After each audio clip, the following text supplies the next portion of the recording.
Welcome বন্ধুরা।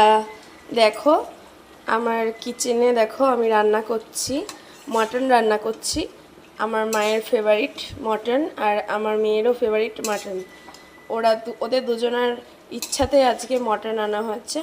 তো আমি মটনটা সুন্দর করে কষাতে কষাতে দেখো কষাচ্ছি ভালো করে।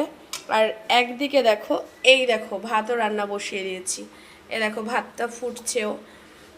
আর যাই হোক বন্ধুরা, আমার মা সবসময় আমাকে বলে যে তোর হাতে রান্না খাবো, তোর হাতে রান্না খাবো, তুই রান্না করতে ভালো পারিস না। সেজন্য আমি বললাম আজকে আমি নিজে রান্না করব। তার জন্য দেখো বন্ধুরা, আমি নিজেই শুরু করে দিয়েছি মটনটা রান্না করা। আর মটনের সাথে সাথে ভাতটা তো আমি নিজে করছি। আর ভেবো না আমার মাকে কোনো কাজ দিইনি, আমার মাকেও কাজ দিয়ে দিয়েছি। এই দেখো আমার মা বসে গেছে, এই দেখো আমার মা বসে বসে কি করছে দেখো।